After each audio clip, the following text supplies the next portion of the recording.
welcome to this webinar. I am Claude Bailey, the market funnel coach here at 24/7 Online Marketing, and I'm excited that you guys are here with me today. Today, we're going to talk about recession-proofing your business through an online course, and I'm so excited because today, look, you guys are in the right spot. If you're watching me right now, either you're watching me on Facebook or YouTube, or you're actually watching me in my actual webinar room. Here's the exciting thing. I am 100% confident that I truly believe with a lot of confidence that in order for us to overcome the upcoming recession that's looming towards us, and today I will share with you exactly why I believe that a recession is coming, global recession is coming our way here in 2023. In addition to that, right, I'm also going to share with you guys the 5 secrets to creating a profitable online course. So make sure you guys grab your notebook and pencil, right? Because we're going to be taking some notes here later on as well, all right? If that's pretty cool for you guys, just give me a shout out in the chat. Let me know, say hello, say welcome. Let me know who you are. Let me know where you're from. Also, guys, as a little housekeeping before we deep dive into this, right? One of the things we have to do, right, in order for me to answer your questions, you got to be able to ask your question, right? And so if you want to ask a question here in the live stream here, either on Facebook or Google, you can easily do that. And all you have to do in order to do that is just give me your, just give me your name and email address. But all you have to do is type in the letter Q, type in a capital letter Q in the comment section there with a colon or semicolon after that, and then type your question. And why? You might be asking me, well, I'll tell you why. Because it allows me to actually filter in my comments window here on my screen, right, on the letter Q, so I can actually see what the Q's are, right? As you know, if you're using Facebook or YouTube, right, there's no way to separate comments from questions, right? But guess what, guys? If you really don't want to type the letter Q in, there's an alternative for you. You can also join me in the webinar room, become a webinar VIP attendee. Therefore, when you're in the webinar room, you can actually ask your questions in the room. There's a separate tab for chatting, and there's a separate tab for Q&A, right? And so you can put your question in the Q&A tab, and that way it's easy for me to see it.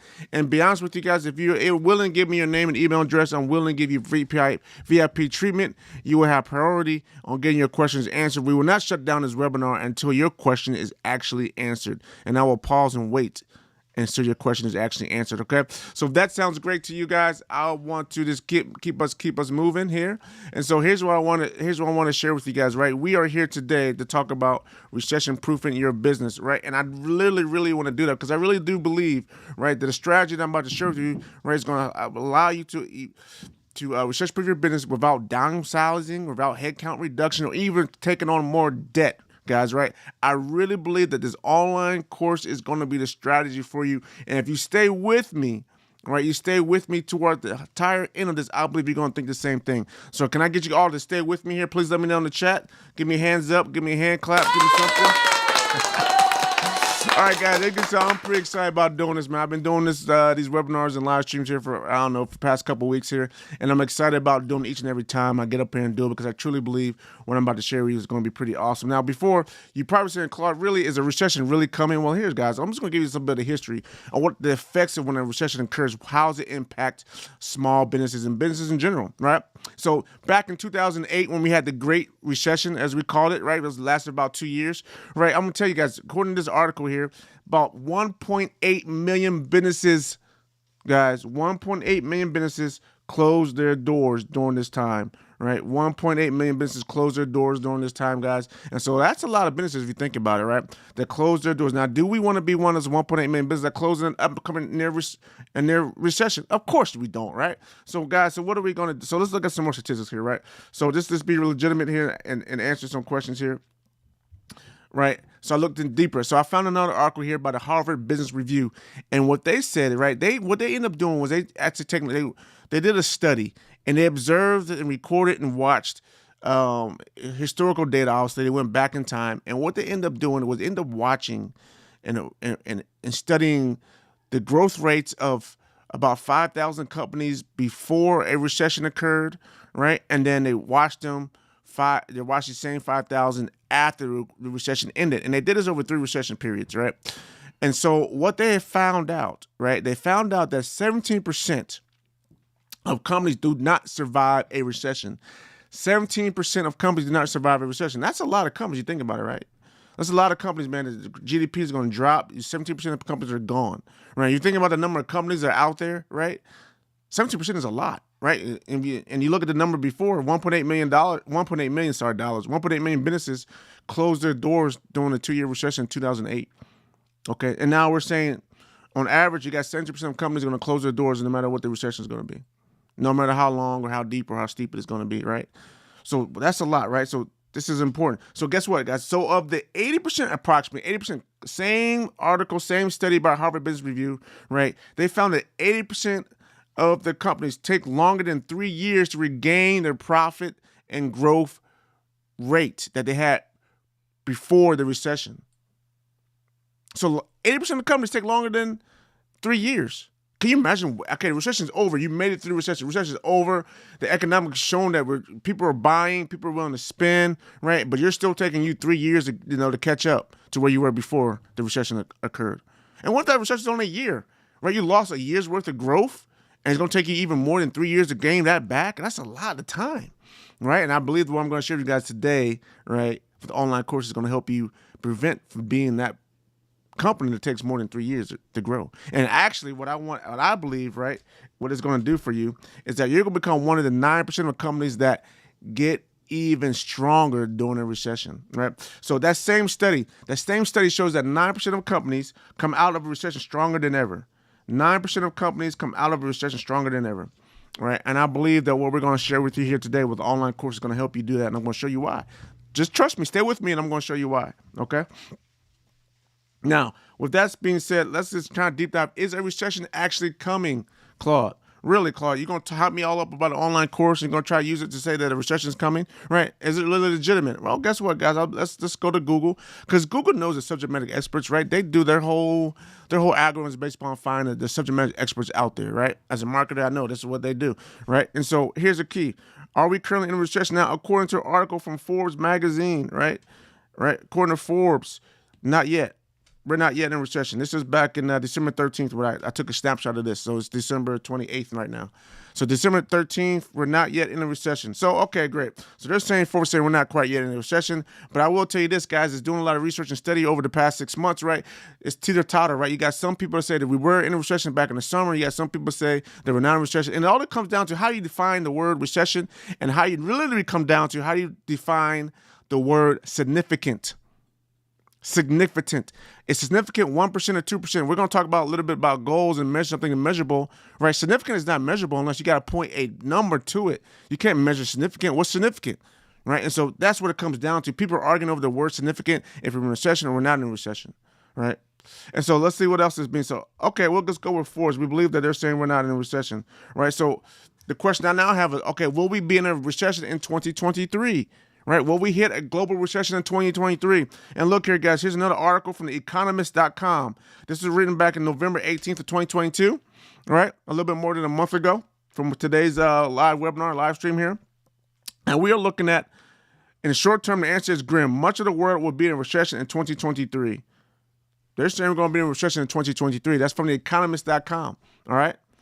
What else we have? So ask the same questions. We'll go back to Forbes. Does Forbes think we're going to be in a recession 2023? They said in 2022, right? We're not yet in a recession, according to subject matter experts. So do the subject matter experts think we're going to be in a recession in 2023? And they're saying, hey, and this is back in November of 2022, right? A later recession most likely will beginning in late 2023 or early 2024. They're saying that there's going to be something coming in 2023, 2024. Guys, look, I don't want to be the guy that gets stuck in a recession. I got all these warning signs here, right? So, all right, is there going to be one? Are we in one yet? No, we're not. Okay, thank you. Okay, that's good. So I have not lost an opportunity to recession-proof my business, right? So are we going to be in one in 2023? Is it yes or no? We're not 100% confident that we're going to be there, but articles and economics are showing that we could potentially be there, right? We could potentially be there, so I want to be prepared for that, right, guys? Who doesn't want to be prepared? If you want to be prepared, let me know, guys. Let me know if you want to be prepared, okay?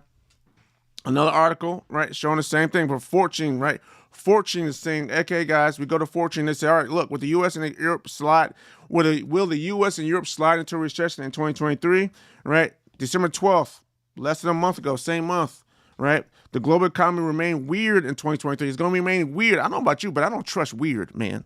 Who trusts weird? Do you trust weird? Is weird a good thing to you? Or is weird a bad thing to you, right? Weird is like, hey, put my antennas up, man. All right, we need to be prepared. I interpret weird as be prepared. This is Fortune, right? Fortune, Fortune right here. This is the article, is Fortune 12. Right, we need to be prepared, guys. It's because something weird's happening in 2023, and I truly believe even if something's weird or recession occurs, or even if it doesn't recession come, I'm telling you right now, the online course is going to help you. I'm going to share with you guys that why here in a minute. All right. So are we understanding that? Do you guys believe that we're going to have an online recession? You guys, let me know in the chat. Do you believe now that we're going to have an online recession? Let me know in the chat. All right. So as we continue to go down, right, I wanted to show you guys. Okay, you said, listen. Okay. Oh, those 9, I'm thinking to myself, those 9% of those companies that survived, right, a recession, is some inherent thing about their industry that allows them to survive a recession? So why are 9% of companies surviving, and the rest of them are barely, or 17%, don't survive a recession, and then 8% take forever to regain their growth that they had before the recession? What is the 9%? What makes up the 9%, right? So I did a little quick study. I said, all right, let's go to Google once again, and let's ask Google, hey, what businesses are recession-proof, right? Is there some recession-proof businesses already inherently out there? And so what did I find? Right, here's what I found. Right, according to Google, and they're ranked number 1. This is December 5th, 2022, LegalZoom.com, right?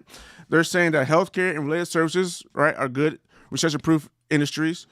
Grocery and related businesses, tax and accounting services, financial advisory services, supply chain delivery businesses, daycare and childcare needs, auto maintenance businesses, and home hardware stores, right? A lot of these things make sense if you think about healthcare. It doesn't matter if we're in good times or bad times, we still need to take care of our health. So you're not going to really skip on that. That's a necessity, right?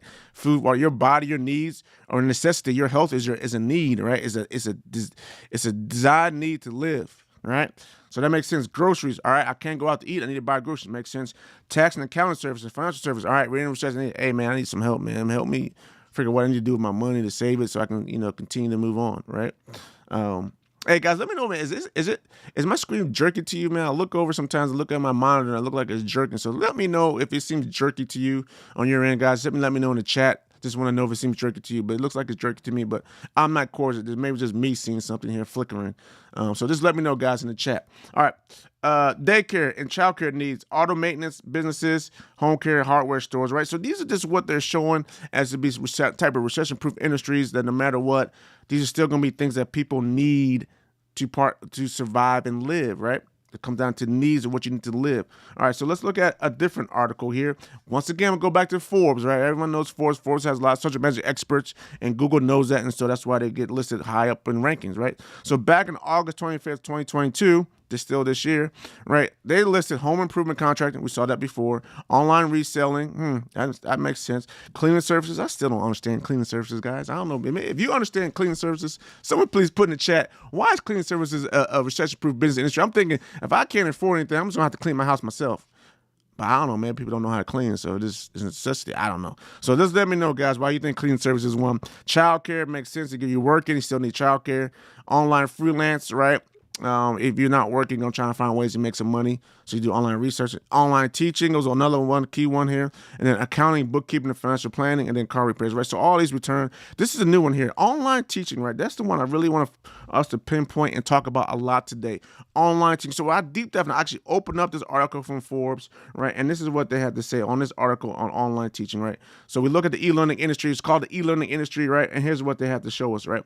Here, online teaching. This Forbes article from Forbes Advisor, right? The e-learning industry is projected to grow, guys, projected to grow from 197 billion, right, to in 2020 to 840 billion by 2030. In 10 years, it's going to grow 400%.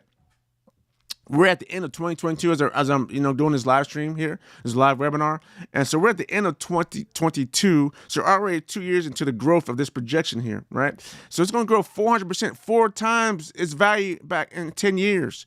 4 times, guys. That's huge. It's significant. That's a big amount of money being spent in the e-learning industry. Okay, why does the e-learning industry look? Why is it so promising? Does it make sense to you guys? Right? It does make sense. And here's the thing and this article is pretty cool. If you have a marketable skill and health and a healthy dose of charisma, then you'll be able to teach anything online. No need for a PhD or teaching qualifications or offer lessons on photography, yoga, dance, and crafts from the comfort of your own home. These are services, guys. These are mostly service-type businesses that you can turn into a product that allows people still to become a customer of yours and still allows you to get income, make income in just by teaching what you actually do for people, right?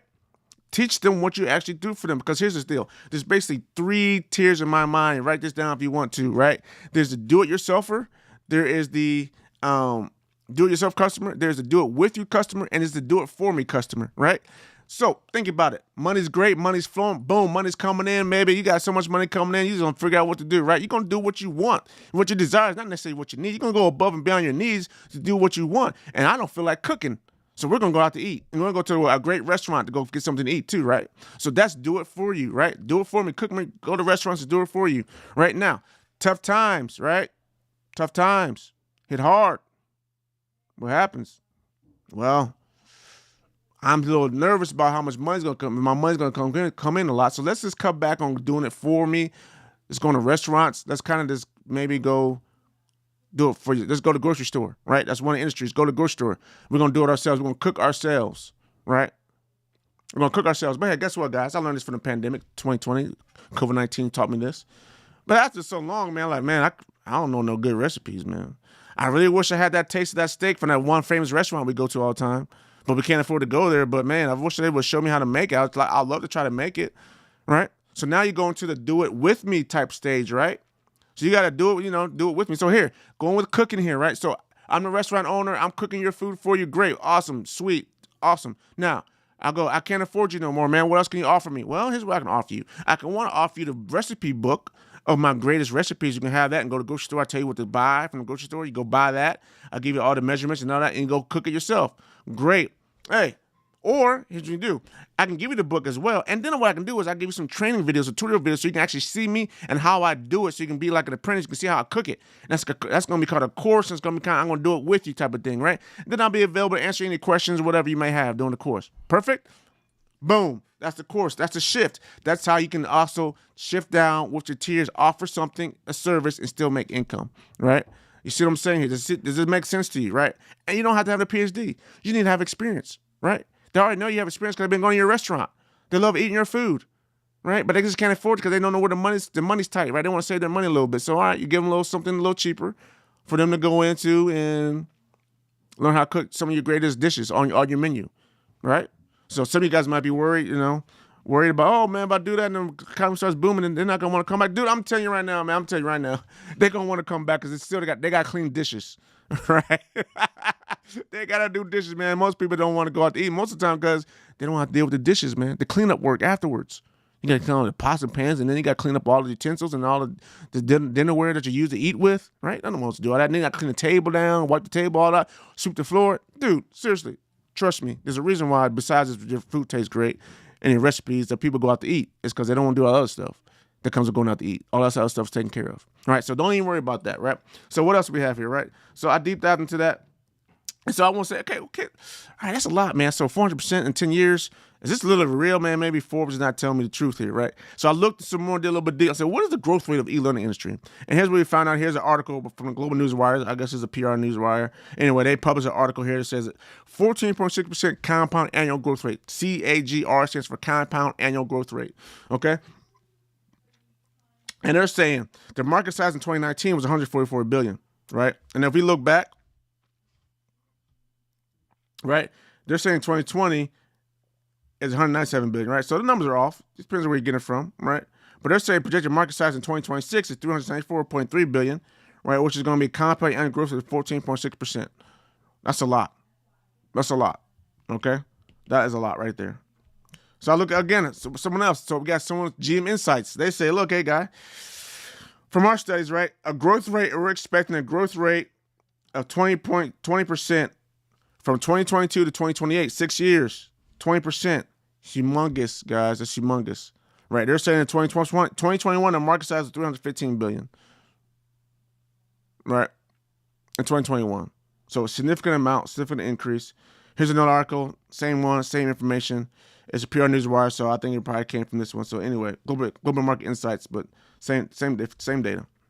All right, so guys, so here we are right now. Here's where we are right now. We're about 20 minutes in to this webinar, and I want you guys to, do you guys understand, do you guys believe me, right, that there could be a recession coming on and you need to pay attention to recession?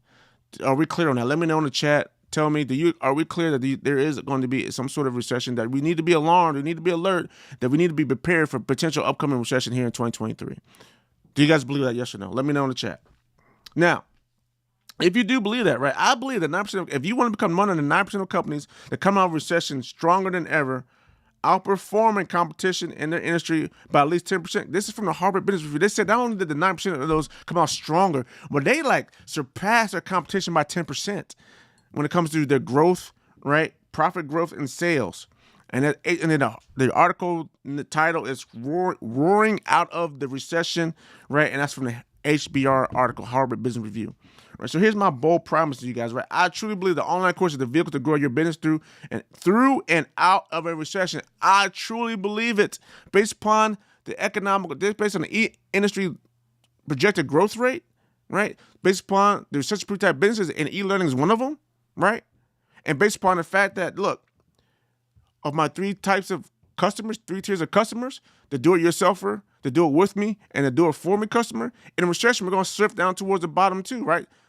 The do-it-with-me and the do-it-for-you. The do-it-with-me and the do-it-myself, right? So we're going to shift down to those two. So an online course is a perfect product that is going to take care of those two customers there that everyone's going to start falling into, right? You might be relying right now heavily on the do-it-for-you guys because you're a restaurant owner, right? You're relying on the do-it-for-yous, right? But when the do-it-for-you shrink, your business will shrink, right? So you need to go where your customers are going. They're going down to the next tier level, the below tier level, which is do it with me or do it myself. So you want to be there, help them with that guide and empower them and making the best meals that they're used to making, right? You got to shift, all right? So by the end of this webinar, guys, you're going to discover the step-by-step strategy for creating a profitable online course to recession-proof and even grow your business in as little as 45 days without downsizing, headcount reductions, or borrowing money. That is my promise to you for this webinar. If you guys are in agreement with that, let me know in the chat. Say, yes, great, Claude, we're excited. Woo, give me a hand clap, like it, share it, do something. All right, give me a thumbs up. I see a thumbs up in the comments here, so I'd love to appreciate those thumbs up in the comments. All right? All right, now, guys, there's one more thing. Now, if you stay to the end, if you guys, and at this point, you're with me, thank you so much for being with me. Now, I want to encourage you guys to stay to the end because I want to give you the 5 secrets of creating a profitable online course. And here's how it's going to work. I want to give you the 5 secrets, but guys, in incentive, I also want to give you, because I can't go through everything in this webinar, right? I give you the 5 secrets. I'm going to give you some tips and tricks. You're going to write them down. But guys, I want to give you what I created, how my team created is a resource cheat sheet, right? All the greatest resources out there that I found on Google, doing Google search, right? My team has gone through, right? And we categorize them in a bunch of different categories so that you can have a concise, consolidated location for all the greatest and best resources out there to help you create a profitable online course. So it's going to be in conjunction with what I'm teaching you guys here in this webinar. Literally, I'm about to teach you guys some cool stuff here. You guys excited about it? Give me a hand clap. Give me a thumbs up. Right? Tell me you're excited. All right. So you stay to the end, you're going to get this resource cheat sheet. I'm going to show you what's the links and stuff that's in there in the resource cheat sheet. But let's jump in, right? So right now, guys, are you ready to learn? Are you ready to learn? Give me a hand clap. Come on. Are you ready to learn? All right, so get ready to take some notes, guys, because we're about to go through this kind of fast. I want to hurry this up. I don't want you to be here longer than an hour, so I'm going to go quickly and fast through here. But guys, one more thing I forgot to mention before we do it now. If you don't want to take notes, right? Look, if you join me in the webinar, right, you'll get a copy. All the attendees of my webinar, but my VIP attendees of this webinar, right, you will get a copy of my notes, this PowerPoint presentation, and you will have it. And then you'll also get a copy of some of the resource links I'm going to share with you guys in this presentation, in this webinar today, and you also have those as well as the guide of the resource cheat sheet, right? You have to be in the VIP room and the webinar room for knowing you get the guide and the handouts, my slide deck, and the resource links as well. All right, so that's just why am I doing that, guys? I know you guys are asking me that. Why would you do that? Well, I just be honest with you guys. If I put a link in the comment section, right, for you guys to go find it on Facebook and YouTube, right, it's likely that link is lost in all the traffic flow of the comments going by, and then you're gonna ask me, "Hey, Claude, where's the link you promised us?" Right? And I said, "I put it in there," and then you're like, "I can't find it." Right? So here's a guy, and you come into the webinar room, right? There's a button that's going to pop up on your screen in the webinar room. All you got to do is click that button and download it. It's so simple. You can't miss it. It's very easy. That's why I want you to come into the webinar room to download all the resources and handouts and cheat sheets and all that good stuff. Does that make sense? It's easier for me, and I think it's going to be easier for you. Does that make sense? That's why I'm doing that. All right, let me know in the chat. Give me hands up. Give me a clap. Give me a thumbs up. Right? Give me applause. Give me something. All right, let's jump in, guys. All right, get the piece of paper. I want you to write this down. Secret number 1, how to create a crystal clear course goal. Now, this course goal is not the course goal for the consumer that's going to consume your course. It's a goal that you have for the course. It's your goal for the course, right? And I'll tell you right now, the easiest way to make this course goal concrete, it has to be very clear, and it has to be qualitative, right? It cannot be subjective, right? So we have to make sure that it's clear and quantifiable. All right, and how do we do that, right? The easiest way for me to tell you guys how to do this, right, is through a system that we call SMART goals. This is not my system. I'm not taking any credit for it, guys. This has been around for years. It's something that I found, and it's very, very specific, and it's called SMART goals. And SMART goals SMART is an acronym. And the acronym is S is for specific, M is for measurable, A is for attainable, R is for relevance, and T is for time. Okay. Now, guys, it's really, really specific that you guys go through this. And what I'm going to share with you guys here in a second here is a resource cheat sheet that is outstanding, and it's from Santa Clara University. And I want to share that with you right now. It's from Santa Clara. Yep, there you go. It's from Santa Clara University. It's a SMART goal cheat sheet, and it's a very good template. It walks you through the acronym. Not only with the acronym for each one, it also walks you through the questions that each letter of the acronym should answer. So, for example, Pacific, it should answer 5 W questions: the what, the why, the who, the where, the which. All right. It should answer the M for measurable. Should answer how much, how many, how will I know when it is accomplished. Right. And then we have A, attainable, and that should answer how. How can this goal be accomplished? Right. And then we have relevant, and that should answer the question: does this seem worthwhile? Right. And then we have time, and that should answer when. What can I do 6 months from now? What can I do 6 weeks from now? What can I do today? Right. The time element. What can be done? Now, it's also one reason why I love this Santa Clara. See right here. You can see right here. Santa Clara underneath my picture here. Santa Clara University. The reason why I love this template that they have out here at Santa Clara University is that it's very simple.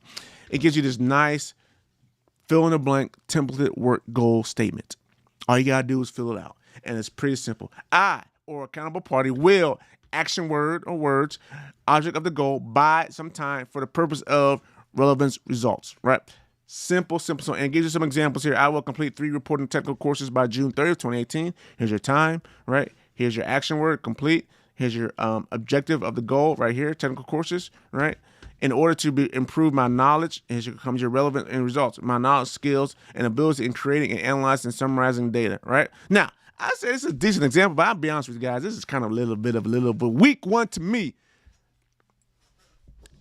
Even though I love this template, but I don't like, guys, this is not very, where's the measure here, man? Okay, I can measure time, right? If I'm done reporting technical courses by June 3rd, but can I measure the relevance? I like to measure the relevance, guys, right? I like to measure results. How am I going to improve my knowledge? I mean, how do I know I'm improve my knowledge? My skills and abilities in creating, analyzing, and summarizing data is so subjective. I mean, you could say it's confidence, right? Do you feel confident? Yes, I feel more confident. Okay, it could be binary, yes or no, right? So, yeah, it could be a subjective, but you got to be clear. Like, what is the measurable here, right? There's no measurable here. And so for me, right, if I will take this example, I'll write a little bit differently, right? I will say I will complete 3 reporting technical courses by June 30th, 2018 in order to improve my knowledge, skills, and abilities in creating, analyzing, and summarizing data measured by my confidence. Either I'm confident or I'm not confident, right? That's one way you could do it, right? Or measured by my grade on the assessment exams, right? I have to achieve A or B, right? I will analyze some of my data by achieving either a no lower than a B on the assessment exam, right? You got something you can measure. You can measure that, right? So I would make that slight tweak. So anyway, you got to figure out the goals. And guys, I also got a pretty cool thing, right? You might be going, what action words are there, right? I got some action words for you guys to list down too as well. So don't you worry, right? I'm going to give you guys these action verbs as well to use in your process. I got some links here for you. Here, I'll show you. Here's a link, right? It's a couple pages long. Here's all the action words you need, guys. If you don't have an action word for goal setting, I got some action words here for you. Accomplish, achieve, right? Acquire, compare. I got it all here for you guys. All part of my resource links. Come join me in the webinar room. You guys can have that, all right? So that's how you do a SMART goal. That's secret number 1. Any questions, guys? Let me know if you have any questions right now. We're in the Q&A period. You have any questions? It's time for me to take a little quick pause. Give me a little A little drinking my tea. Let's sweep down a little bit of water.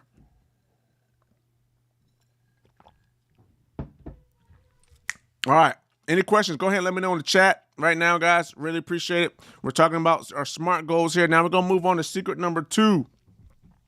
Secret number 2 for creating a profitable online course is this, right? Creating a perfect topic. Now you'd be like, how do you create the perfect topic, Claude? Right? How do we create a perfect topic? Well, it's pretty simple. There's a couple things we got to look at when we create a perfect topic, right? One of them, we got to look at our passion. We got to find what we're truly passionate about, and that's what we want to part of our perfect topic formula. Second one is our knowledge. Are we knowledgeable, right? What are we knowledgeable about? And then the third one is demand. Is there demand for what we're passionate and what we're knowledgeable about? Is there demand for that? Are people willing to consume and buy and spend money on it, right? So that's these three things you need to have a perfect topic. But what I want to do now, I'm going to share with you guys some questions that are going to help you, that you need to answer to help you hone in on your perfect topic, right? So for passion, right, we're going to ask these questions here for passion. What do I love doing, right? You're going to ask this question, what do I love doing? Ask this question, answer this question, what do you love doing? Another question you're going to ask yourself, what do I love sharing with other people? This is something, what do you love sharing with people, right? What does excite you to talk about, right? What excites you? Okay? Write that down too as well. What do other people go to me for? So people come to you to ask you questions about what? What do they ask you questions about? Right? Write down that answer. What do I look forward to doing in my life? What do you want to do in your life? What do you look forward to doing? Okay? We all have something we dream about. What do I wish other people cared more about? Like, what do you wish people spent more time caring about? Right? So you ask these 5 questions. I'm gonna give you a little bit of time to write these down if you watch it on Facebook or YouTube, right? But if you come to the webinar room, I'll give you the keynote presentation of this, so you have the questions. So it's up to you. The link to the webinar room is in the post description, either on YouTube or Facebook, wherever you're watching this right now. You can get to it. So you ask these 5 questions and you answer them. Now, ideally, you should see a theme, a corresponding theme to the answers that lead to what you're passionate about, right? And let's say you do all these things, you come up with cooking, right? We're going to say cooking is one of our things, in my example here.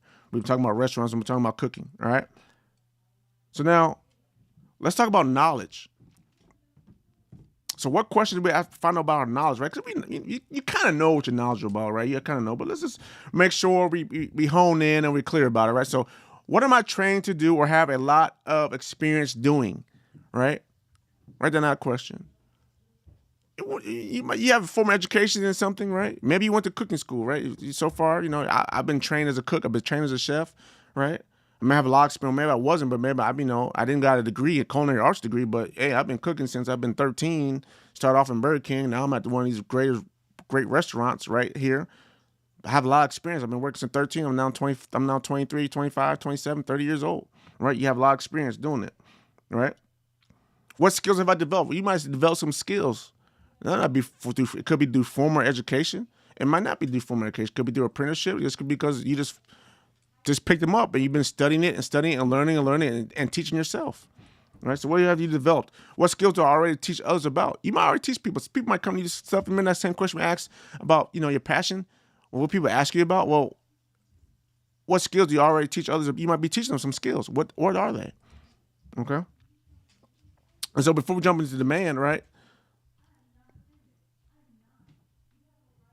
Before we jump into the demand, I want you guys to write these questions down. But before we jump into demand, you answer these knowledgeable questions. Now, hopefully you can see a theme again, right? And that theme for knowledge should match up with the theme with your passion, right? So let's say I looked at the theme for knowledge. I see cooking still stands out. Theme for passion, cooking. So I got cooking passion. I got cooking knowledge, right? So now we're going to jump over into demand. All right. So now, the question we ask for demand to see if there's actually demand is, are there courses on the same topic, right? And how do you find that out? Very good question, right? And here's how we find it out, right? We go to course delivery sites. There's a course delivery site called Udemy, which I think is pretty good. And we'll go there, right? And we'll check it out. And I'm going to show you what that looks like here. I'm going to open up the link. Give me a second. And we're going to go over there. So here's Udemy, right? And if this is a course, they sell a bunch of online courses here. It's a, and that's all they do. They sell online courses. Different people create online courses and they sell them through Udemy, right? And so all you gotta do is type in the search field your topic, and we're gonna say cooking, right? We hit enter, and what do we see? Well, we see a list of courses here. We got Cooking 101, Kitchen Basics to Advanced, right? This is on sale. It was $85. Now it's $99, right? $9.99, sorry.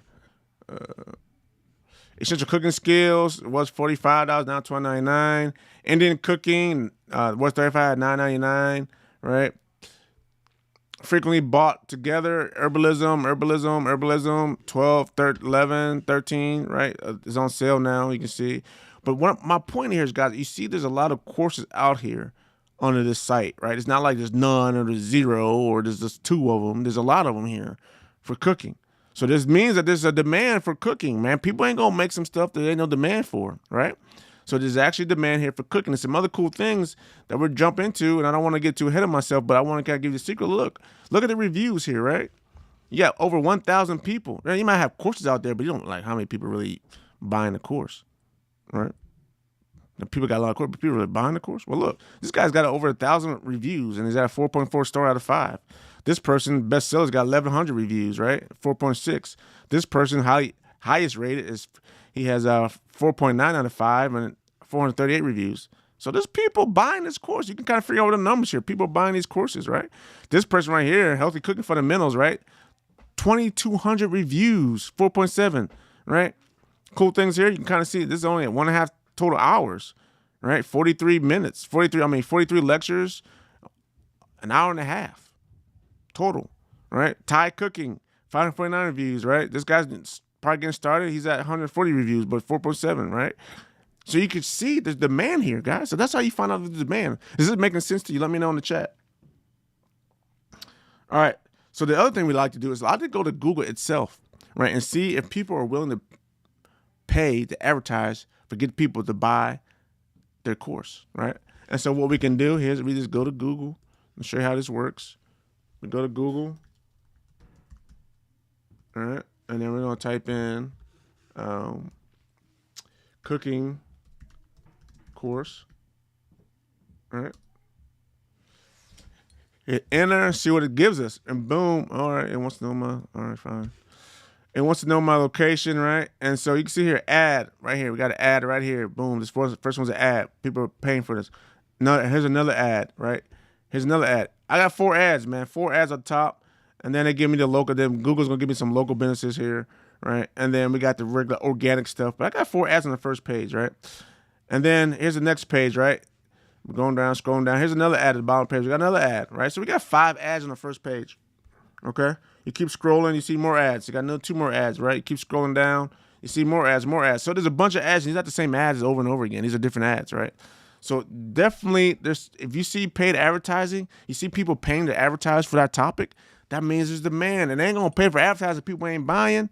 No one's gonna keep on losing money, right? So if there's ads there, that means that there's demand for it, guys. So is this making sense to you? Give me a thumbs up. Let me know in the chat, right? Greatly appreciate that. So now, what else are we gonna do, right? So what else are we gonna look at? So here's what we can also look at, right? So another thing I love to do, right, is understand the search volume, right? So let me take you back to the keynote presentation.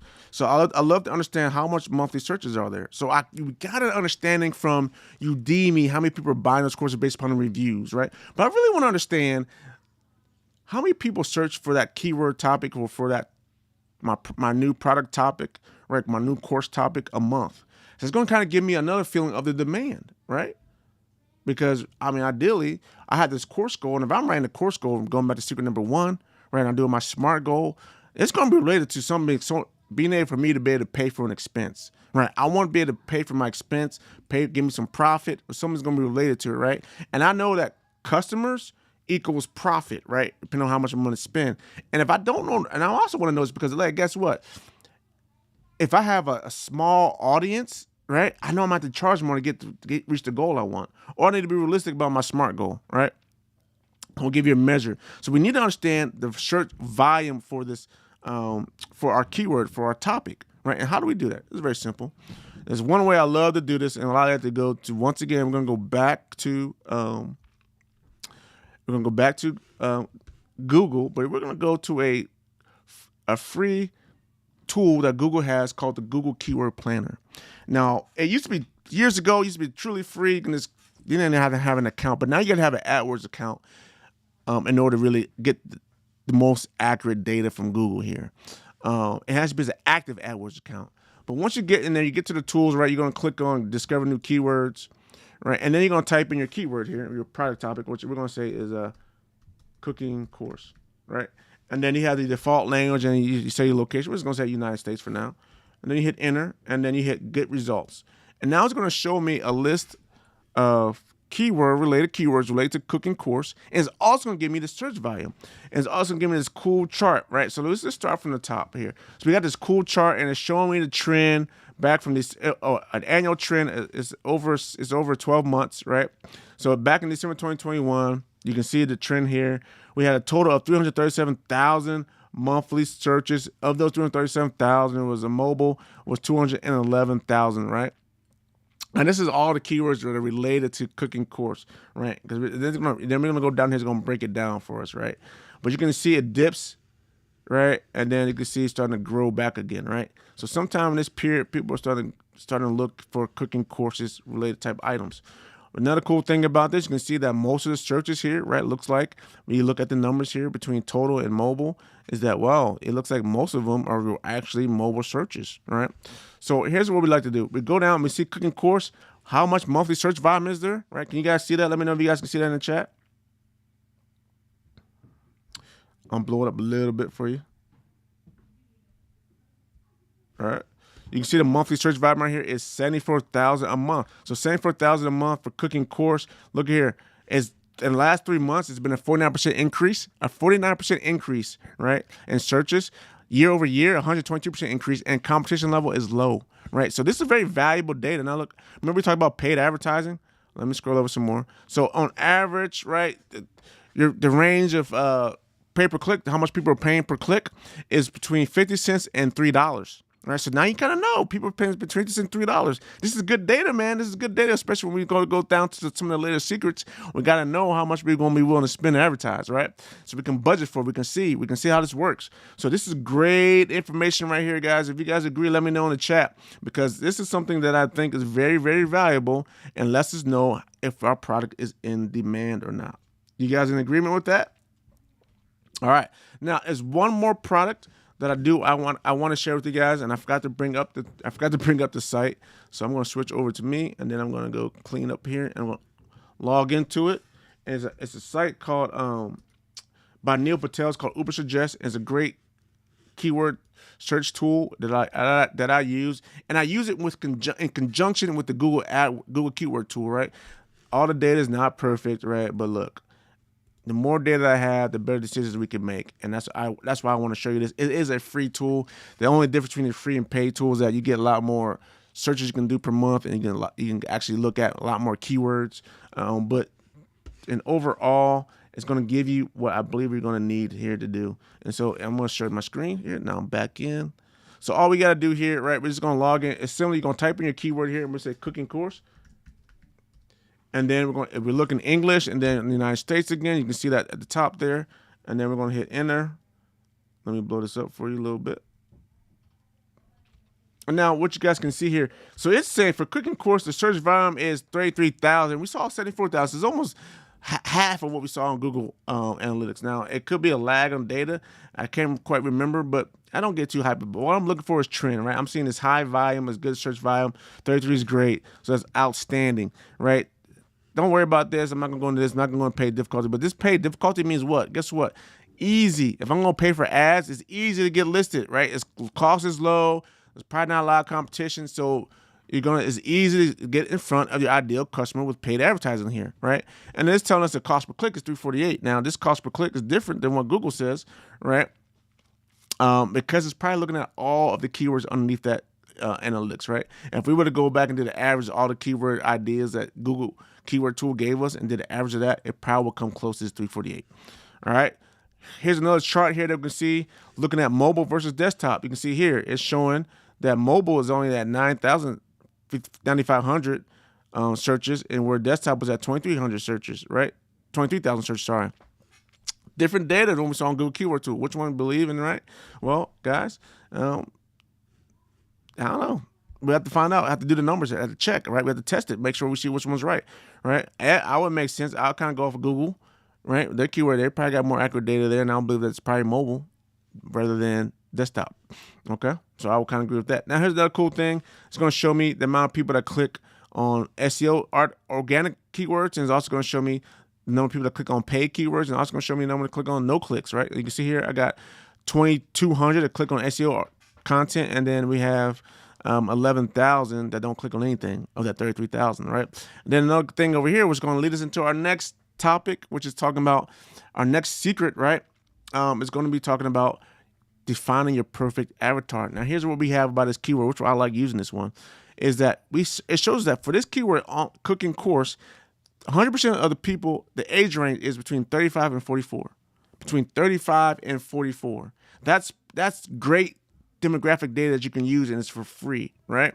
That is good stuff. Now, if we go back and hold on, that's about talking about demand. I don't want to get too far ahead of myself. There's any questions on picking up on demand? Let me know in the chat if you guys have any questions. Like I said, just type in the word Q, letter Q, followed by a colon or semicolon, and then type in your question. That way I can filter on it. But just let me know in the chat if you guys see anything there. If you have any questions so far, what I'm talking about. All right. If not, all right, let's keep it moving then, guys. I want to keep us moving. And so let's go back to moving into our secret number 3, was targeting your perfect avatar, right? And so it's going to be very key that we do this. And so one of the things that we know we're going to want to know, right? One is demographics data, right? What is their age and all that good stuff. So when we go back here, let me go back to Safari. Let me go back to this Uber Suggest. I found out the age already. I know they're between the age of 35 and 44. Now, here's another cool thing. With the Google Keyword Planner tool as well, if we go to that tool, all right, we go back to here. If I scroll back up, let me zoom back out of this a little bit. All right. So this right here. So now it has these charts up here, which is pretty cool. And I kind of showed you between desktop and mobile. But it has these charts at the top here. I click on this chart, and now I can do breakdown by platform, right? And then it's going to show me this graph. So now I know, all right, which is good information. 68% of the people that search for cooking course or keywords related to that are on mobile devices, all right, are on mobile devices. And then you have 29% of them, close to 30% are on desktops, okay? You can see what I chart here. Now, another cool thing is, another demographic you might want to know is, all right, breakdown by location. Where are these people located? So I see right now I have 13.5% of them related in California. 30% of these 74,000 searches roughly, or these actually of the total search of all these keywords, right? Which is a lot more than that. I think it was like 200,000 we talked about. 13.5% are coming from California, from the state of California. The second state is Texas. The third state is New York. The fourth state is Florida. The next state is Illinois. And then the others make up 59.2%. But 13.5% of them come from California. So now you kind of know, we have the age from Uber Suggest. We have the locations of where they're coming from, right? And if we really want to deep dive even further into that, we can click over here on the other side, click on the state. We can go by state. We can go by region, right? And it's going to give us a different chart. San Francisco Bay Area, and then other regions, 4% is where it's coming from California, right? We can go down and say that the Nelson DMA region, which is Detroit metro area, right? I mean, not Detroit, but I can't remember what that stands for, but it's not Detroit. It's metropolitan area. I know that. Demographic metropolitan area, right? And then we have New York, right? 10%. Los Angeles, California, Chicago, Illinois. So now we can really start deep. All right, this is where my people are at, right? Boom. And if we want to go by county or municipality, we can go by city as well. And we can see the city, right? So we see New York City, Los Angeles, Chicago, same thing as DMA, right? Seattle. So it's all there. So now we can start answering these questions, right? With very simple free data, right? And one of the questions we're not going to be answering this one off of this data, but what is their occupation, right? We kind of want to answer this question. Start writing this stuff down, right? So this kind of question you want to answer to have your perfect avatar figured out. Where are they located, right? So now we just showed you with Google Keyword Planner tool, right? I showed you right there how you can figure out where they are located, right? What is their age, right? I just showed you how to figure out what is their age. And I just showed you some free tools that allows you to have this, where they're located and what is their age. What is their gender is the next question you want to answer, right? What is their average salary? Is the next question you want to answer. What is their education level, right? What is their education level, right? And there's some different advertising tools, right? When you advertise with them, they'll give you a lot of this data, right? If you sign up on their advertising account, usually the time you can sign up for free, right? And then you have an active account, they give you a lot of this data already. So what is their educational level? What is their marital status, right? What books do they read, right? You can easily find this out, and I'm not gonna go deep dive, but you can easily go to Amazon and go search on the best sellers for your topic, right? So let me do that real quick. I'm gonna do that for you guys. It's real simple. So if we go to Amazon.com, all right, we're on Amazon.com right now. You can see that, and we type it. Ooh man, and I like to go to. We type in cooking, all right. And then if I go down to I go to best sellers under that topic, right? And I want to go, let's just say books, right? And here's why I want to do books, because I want to see. So we got number one bestseller, Atomic Habits, right? That's your bestseller. So these are people who are interested in cooking. They're reading some of these books. Atomic Habits, 2000 National Parks Foundation Wall Calendar. I mean, I'm gonna make sure. No, I'm not. Nope. Hold on. It's changed. Cooking. When I went to bestseller, there we go. This is better. Books. Yep. Other departments. Books. All right. It's all in the books. Perfect. And we have cooking. All right. Now we're good. So here we go. Here's some of the bestsellers people are going. Essentials of Classic Italian Cooking. Right. The Anniversary. The all new book of canning and preserving. Right. These are books that people are also reading. So now you kind of know what books are reading. These are the bestsellers. Right. You can see right here. Here's a bestseller right here. This guy laid the bread machine. Right. How to make some bread, right? All that stuff is your best sellers. So now you have a list of all the best sellers out there. You know what they're reading. All right. That makes sense to you guys? Let me know in the chat. Let me know.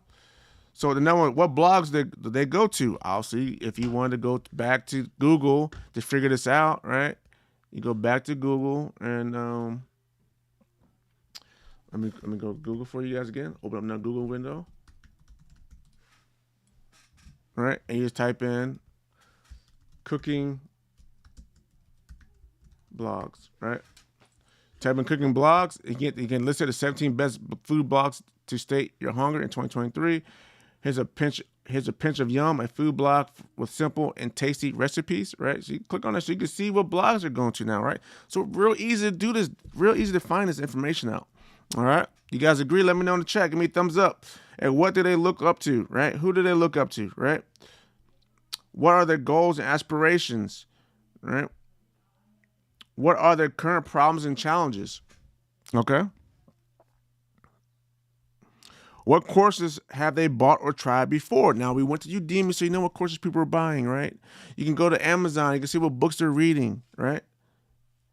So what are the pros and cons of these courses and information products? So you go to Udemy, see what courses they're buying, and then you go to reviews and read the reviews. You see what the pros are, and you see what the cons of the courses. You go to the books on Amazon, you look at the reviews, you see what the pros are and the cons of those books, right? And that's how you start crafting your perfect avatar, right? Any questions so far? You guys have any questions? Let me know in the chat. All right. If you guys have any questions, time for me to take a little swig and wait for you to write anything. All right, we got 2 more secrets to go over then. All right, so secret number 4, all right, is, I want you to write this down, how to create an engaging course. Now, in order to do that, I recommend that we all create a lesson plan. And it's really easier than it's probably said than done, right? It's really easier than you think, right? And so one of the things that we're going to do is I want you to write this down. First thing we need to do when we create a lesson plan, we got to understand our learning objective, right? So there's a global objective for your course, and there's probably going to be a milestone level objectives for your course, right? So you're going to have the global objective. I'm trying to get person from point A to point B, right? They're at this state and they're at this state. Going back to our cooking example, right? Hey man, they want to learn. They want to learn how to cook my filet mignon dish, but they don't know how to do it. So I want to get them to be able to cook my filet mignon dish and taste as great as it is, right? So what are the steps in between? So that's a global objective. So what are the steps in between? Well, in order to do that, they need to go buy these certain ingredients. They need these certain ingredients. Boom. That's a milestone, right? I need you to get these certain ingredients, right? And these are ingredients that I get them from, right? And you list the ingredients, right? Okay, what's the next step? All right, now you get to mix. I need you to mix up the ingredients into a bowl in this order. So that's the next step, right? Okay, just or how you prep for the cooking, right? Or here's the tools and pots and pans you need, right? That could be another thing, right? Whatever the milestone is, you're trying to get them, each milestone should get them closer to the global goal. And you got to be very clear on what the objective is for them to learn. So you need to write that down. Right. Obviously, the next one's going to be timeline. You got to think about the timeline for how long you should take these guys to do this. Right. And then you can kind of see, you go to Udemy. I showed you that before, right? It's told you how many long the course is, how many hours it is, or how many lectures they have, how many videos it might be. You go in there and you deep dive and look at the syllabus. You can do that. All marketing reconnaissance, I like to call it, right? So that can help you figure out the timeline that you have to teach stuff in, right? Because you go to the reviews, you see the pros and cons, right? No one wants to sit there for 3 hours to watch a video, right? So you might have to break it up into smaller chunks. You get your timeline down. Activities, what learning activities you're going to incorporate, right? In order for them to learn how to do this, learn how to do it, learn how to go from point A to point B so they have confidence, motivation to move forward, to keep going, to get through, right? So what activities are you going to include in that? People learn using different senses, different ways. Some people learn by hearing, some people learn by sight, some people learn by doing. How can you incorporate all those things in mind? Think about the senses that we have. We have hearing, sight, touch, feel, smell, right? It might be hard to do smell, but maybe if you want to incorporate smell, maybe you send someone something that they can actually smell to incorporate smell. I mean, you think about the different things you can do to create different avenues for people to engage and make it fun to take your course, right? That's what you have to think about. Now, the next thing is the sequencing of the course, right? Obviously, we got to go from point A. I don't know how to cook your favorite filet mignon. I need to learn how to cook it. Well, there's certain steps in certain order that you gotta make this meal. What's the sequence? What's the sequence for that milestone of getting the right ingredients, right?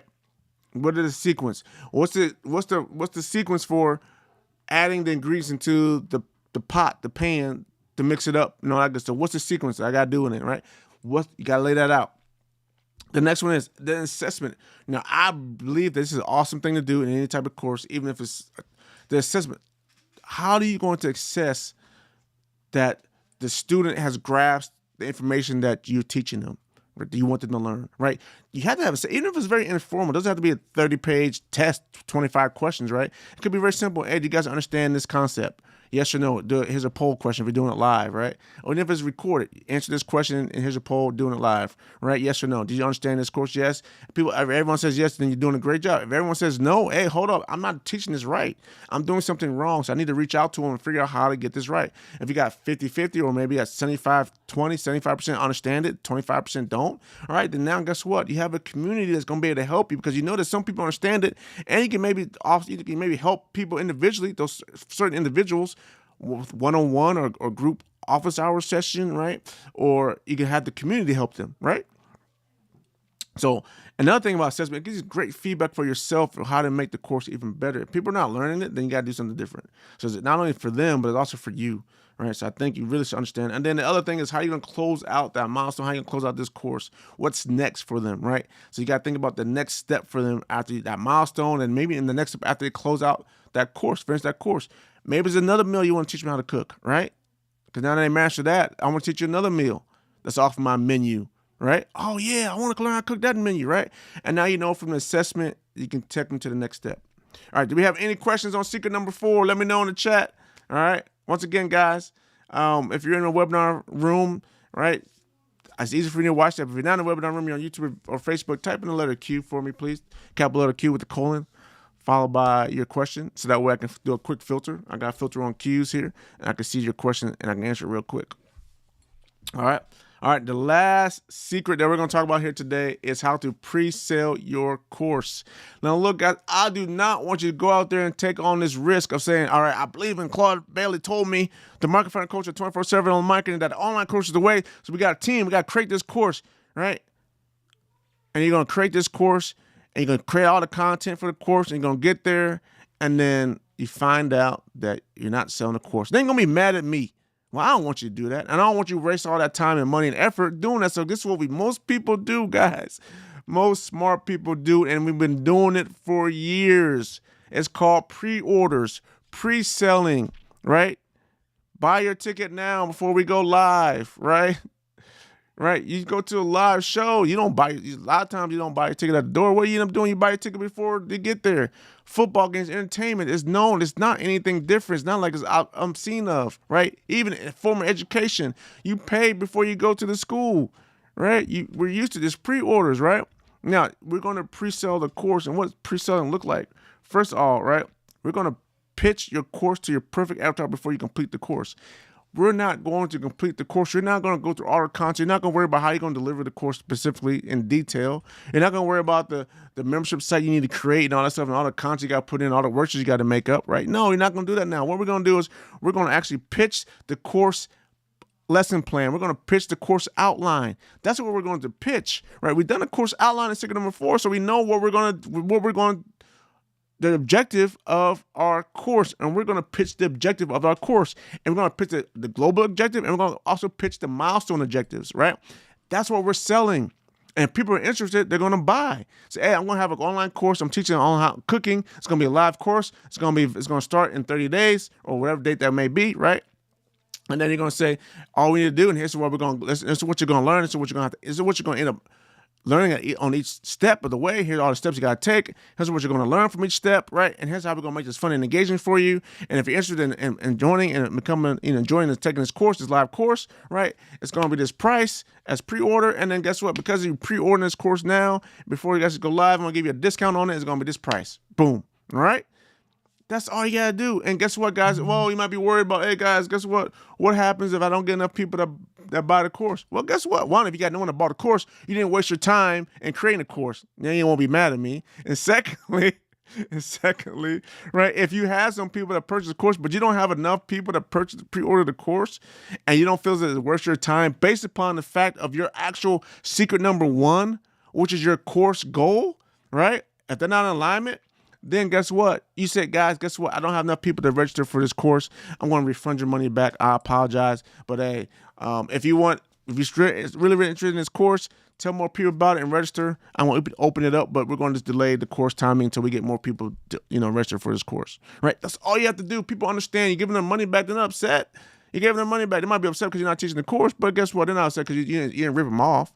And if you're doing pre-orders, you're going to tell them that. Like if there's a certain number of people that you want before you actually do the course, then say that up front. Say, hey, guys, I'm trying to get 10 people. I get 10 people registered for this course. We're going to have this live course. It's going to start on this date. I'm looking for 10 people. If we don't get the 10 people, guess what, guys? I'm going to refund your money back. No questions asked. I'm going to refund your money. All right? Very simple. Very simple to do. Okay, now, some of you guys might be asking, okay, what are some methods, right, to actually pre-sell your course? Well, the easiest one, guys, is the email. Use email. If you have an email list, if you have a list of emails, right, current leads or current product or current customers, you email them and tell them, hey, I got this course I'm about to start in such and such a date. Here's the information about it, right? That's all you gotta do, right? If you have over 1,000 people on your list, perfect. Start off there, right? If you have less than 1,000, you can still start off there, but you're not gonna get many buyers because the numbers don't work out. The numbers not gonna work out. So what we do next? So I love to use paid traffic to webinar or masterclass. We're gonna pay. Remember, we went back to secret number 3, looking at the demand. Secret number 2, looking at the demand, right? So now we know the demand, we saw how much people are paying per click. So now we're going to advertise. We saw there's demand, people are paying per click. That's why we did it. Because I want to know if I could pre-sale, all right? So we did that to say, all right, I know I could go out there. The people are paying to get people to go to the course. I'm going to pay to see if I can pre-sell this course. And you can pre-sell the course that way. You pay, the numbers, and you pre-sell the course, and you send them to a webinar. If the course is expensive, you got a lot of time invested in it, you send them to a webinar to sell the course. If the course is going to be cheap, under like $20, you can pre-sell it, and you don't just do a simple web page and a short video and see if they buy, right? But I like to go to a webinar or to a masterclass. A webinar, the difference between a webinar and a masterclass is a webinar is free and you sell something at the end of the webinar. A masterclass is usually you pay for it up front and you teach them something. You like teach a mini course during a masterclass, right? That's the difference. So in this example, if we're doing cooking, right? You could do a free webinar. Hey, I'm gonna teach you guys how to cook. Here's 3 things. Here's the 3 things you need in order to create this filet mignon, and you give them a high level overview and say, now, if you're interested, I gave you everything you need, right? Like you could actually give them a book. I give you everything you need because if I give you everything you need. I walk you all the steps that you need to go through. But hey, guys, I know some of you guys might be more interested in like having me do this with you. So guess what? I have a course I'm going to create. We're going to walk you through this, right? It's going to be a group course. I'm going to walk people through how to create this. It's going to be cool videos. I'm going to be live, right? And we're going to create this course for you. And if you were interested in doing it with me, and looking over my shoulder as I actually cook this meal, right? And then here's what we can do, right? And here's the course. It's going to start on this date. And here's how much it costs. Boom, right? That's how you sell it in a webinar, right? Masterclass is, hey guys, I'm going to show you how to create this course, right? They pay up front for this course, right? And you teach the course, right? It could be a subset. It could be one of the milestones of the overall global. It could be like, hey guys, I'm going to teach you how to get all the ingredients you need to make this filet mignon. Here's all the ingredients. So I'm going to teach you in this course all the ingredients you need, right? I'm going to I'm going to give you the recipe in this masterclass. You're going to give them the recipe. You can walk them through all the ingredients, buzz a bun, and then they're off on their own. Okay, so that's how you can use it. That's how you pre-sell it. Does that make sense, everybody? Let me know in the chat. Does it make sense to you? Give me stars, give me a thumbs up, give me a clap, give me a laugh, give me something. All right. So, do we have any questions about secret number 5, or any other the secrets that we went over, or anything else we went over about economics and about the upcoming recession potential in 2023? Okay. So if not, guys, I want to congratulate you guys for coming and staying to the end, right? And as I promised you guys, if you stay to the end, I was going to give you a free resource. It's my resource cheat sheet, how to launch an online course. It's 59 resource links that are in there, right? I broke them down in specific categories. And as I promised you guys, I want to share this with you and show you what it looks like on the inside of this. When you're in my webinar room, if you register for the actual webinar, right, and you're in the webinar room right now, right, I'm making this go live in the room so you can download this resource cheat sheet right now, right? So you can download this and you can have it to have forever. And what it's really going to do is going to share. It's going to save you a whole bunch of time and money. All right, so here we go. I'm going to share it with you guys right now. So it's a one-page document. It's 4 pages, right, long. 4 pages, very simple, but it's consolidated resources, guys, that are there for you in order to save you a whole bunch of time, hours, days, months, weeks to figure out how to put together a great online course. Right, it's free resources here. So I have it broken down here in the basics of online course, right? Understand the basics, right? Get the history, foundational stuff that you need, right? That you're probably going to answer some high-level top questions, right? And then we look at creating the perfect topic, learning, and outcomes and course goals, right? All the resource links there for that, right? And then engaging attended audience and pre-selling, right? Resources for how to create an engaging course outline and how to pre-sell, right? All the resource links there for that. And then building revenue from the beginning. How do you build revenue into your course from the beginning, right? So we look at all the resource links for that too as well, right? And then we have find the right platform, because eventually you're going to deliver this. You got to find the right platform to deliver it. What are some of the right platforms? Here's some resource links for you to do that as well. Plan the course content, how to plan out your course content. We talked about it roughly in secret number 4, right? But how do you plan it out, right? Get more resource links for you. And then creating lesson plans and course content, right? Here's another one on that content. And then how to launch your course, right? So we got here a bunch of resource links for you, how to tell you how to launch your course. It's all there for you guys, man. This is what I wanted to give you guys. One, as staying to the end, and then one, to be complete on this webinar, guys. I really want you guys to have all the information you need to go off and start creating a profitable online course and be able to actually pre-sell it and make money before you actually deliver the course. Does that sound like a winner to you guys? If you guys are interested in this, let me know in the chat. Give me a hand clap, all right? Give me applause, give me a thumbs up, give me something in the chat, right? Let me know. If you have any questions right now, this is the time. If you guys have any questions to ask, any questions you may have right now, all right? All right. All right, if no more questions, so what's next? What's next at this stage? All right, we're a little bit over an hour, and I just want to let you guys know, if for any reason, if you guys are interested in creating an online profitable course, and you guys actually want me to help you do it, right, just reach out to me. It's not going to be a hard pitch here, right? Just reach out to me. Go to my support desk. Go to 247onlinemarketing.com. Click on the support or help icon there, and then type in, go to the help desk, and then type in, hey, Claude, I'm interested in your online course teach me how to do an online course, and I'll reach out to you and say how to do that, right? So typically, guys, I got this course, that course method I use. It's called Course Creation Profits, and it's basically a 6-week course, and I'll walk you through all the steps of creating an online course. We go in more detail for what we've gone here, right? The whole goal is for you to be able to pre-sell a course, right, within 30 days, right? And then after that, pre-selling the course, then we start working on delivering your course, right? And so that's what we kind of work through. So the last 2 weeks we work on delivering your course, and then the first 30 days we work on actually getting all the 5 sugars that we went through here today. I'll go in more detail so that we can actually create and pre-sell your course. All right, and make money before you actually deliver your course. So that's, if you're interested in that, guys, it's simply just reach out to me. You can DM me here. I'll hit you up with a link. No big deal. It's kind of laid back. That's my soft sell for you here in the webinar. I'm not even hard selling you guys on this one. So, hey, I just want to get this information out there. I believe in it, 100% confident in it. And I believe that online course is the way to recession-proof your business moving forward. And if you don't go to recession, guess what, guys? You now have a product that can cover all 3 customer tiers, right? We have the do-it-for-me customer, the top-end level, like just do it for me.